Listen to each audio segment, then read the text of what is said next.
AITA for sacrificing the guest room instead of the office space. My husband and I live in a three-bedroom apartment. We sleep in the master bedroom, and until earlier this year, the other two were a guest room and an office space we both shared. Our first child was born in October, and we decided to turn the guest room into his nursery. We thought about sacrificing the office instead, but decided we needed it more than the guest room. I work on site, but I also do some freelancing from home, and my husband works hybrid. We don't need to do our work from the office, but it's more comfortable and less chaotic, especially now that we have a baby. On the other hand, we rarely have guests over. If we do, the office is big enough to set a mattress at it, a normal one, not an air mattress, on the floor that my father lives in a different country. He's traveling here for Christmas in about a week, and this will be his first time meeting my son in person. Last time he came, I was pregnant and we still had the guest room. So he stayed there during his visit that a couple weeks ago. My father called to ask whether he could stay in my apartment again this year. I said sure, but we don't have the guest room anymore, so he'd have to sleep in the office.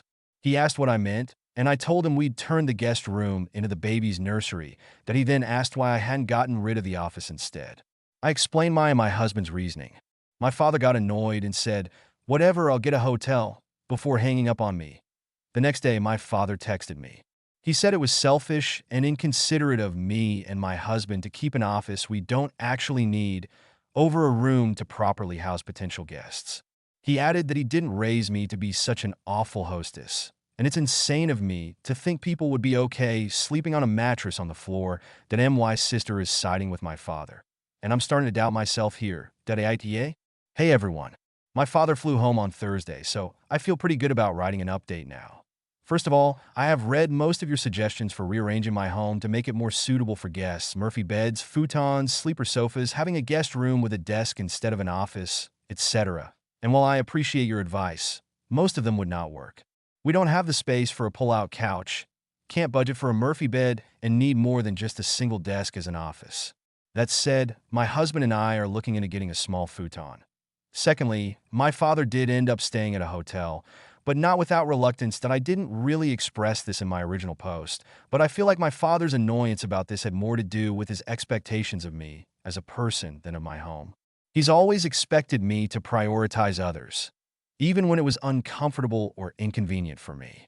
I shared a room with my sister for 6 years, so he could have a guest bedroom he barely used. And, to be honest, I never actually like having guests over, especially for long periods of time.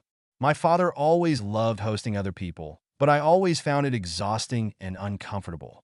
And now that I also have a baby to think about, I can't imagine entertaining a visitor for more than a few hours, let alone days. That my father and I did have a fight about this, but I put my foot down and he booked the hotel. When he flew in, he visited us right away to meet my son. Throughout the holidays, things were a little tense between us, but otherwise fine. That a few days after Christmas, we had a small discussion. I told my father that my husband and I are doing our research on a futon, but until then, the mattress on the floor is the best we can offer. I added that I was very upset about his initial reaction, and if he ever acts like this again, I won't host him at my place, futon or not. He can either book a hotel room or wait until my sister moves out of our mom's place. That on Friday, after letting me know he'd gotten home safely, he apologized to me. I'm not sure how sincere it was, but I won't worry about that right now. That my husband and I do plan on having at least one more child, so we might convert the office space into a nursery in the future. There's also the possibility of moving to a bigger place, but either way, a guest bedroom will never be a priority. For now, I'm more than satisfied with our living situation.